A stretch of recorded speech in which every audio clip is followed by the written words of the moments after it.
transfer listing service. It's accessible through the LAR portal on the ripe.net website. And it's sort of like an eBay for IPv4, where people who are LARs that have an IPv4 block that they're not using can offer it, and people who need an IPv4 block can request it. So we try to put the two parties in contact through this listing service. If that doesn't satisfy your needs, then you can always, of course, look into contacting a broker. We have a list of recognized brokers on the ripe.net website. These are people who have signed an agreement saying that they would follow the right policies. That's why we call them recognized. They have recognized the policies.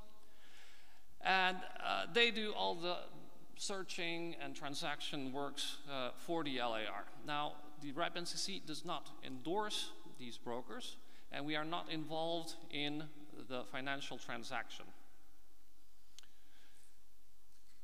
But most of all, what you should know in order for your transfer to be reliable is that the information in the registry should be correct. So the key message here is correct registry information is the key to ensure a reliable transfer. If the information in the registry is not up to date or is not reliable, then you might have some doubts as to if the transfer is reliably done or will be something that won't be drawn back. So let's take a look at some statistics so you can get an idea of how the thing is happening, of what is happening over the past years.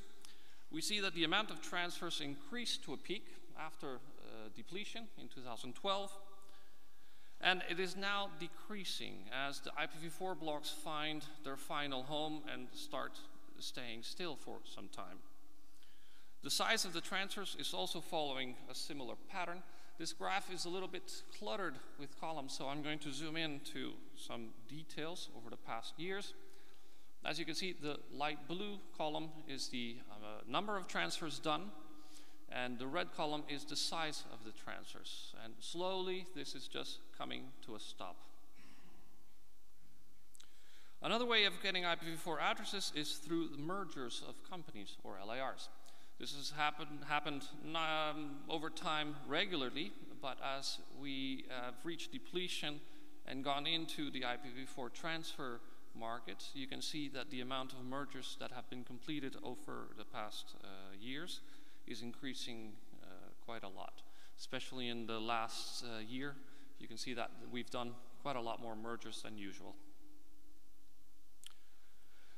Now, let's look at what the situation here in the region is. We've been talking about the whole RIPE region, and now let's zoom in to your special situation here. We see here the transfers in the countries. There's transfers into the countries, there's transfers inside the countries, and there's transfers away from the countries. Being IPv4 such a scarce resource, you don't really see many transfers away from the country, but mostly into the country. And the two countries that have had the most are Iran, who relies a lot on IPv4 to keep their internet growing, and Saudi Arabia, followed by Syria and Turkey.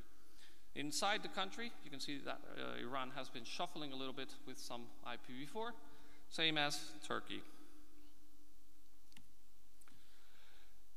The amount of transfers, not the amount of IPs, is different. This is a different view of what we just saw previously. This is the amount of IPs transferred, and this is the amount of transfers done.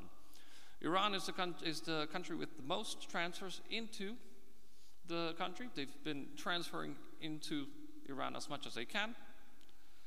Same thing with Saudi Arabia, Syria, and Turkey again. So in short, it's possible to also do another kind of transfer, and that is inter-RIR. So from APNIC to ARIN, ARIN to APNIC, and from those RIRs both to the RIPE NCC. These are the statistics. It's not the Bermuda Triangle. It's a graph that shows the transfers between APNIC, RIPE NCC, and ARIN. As you can see, from ARIN, there's been almost 11 million IPs transferred into APNIC, and about 14,000 transferred from APNIC to ARIN.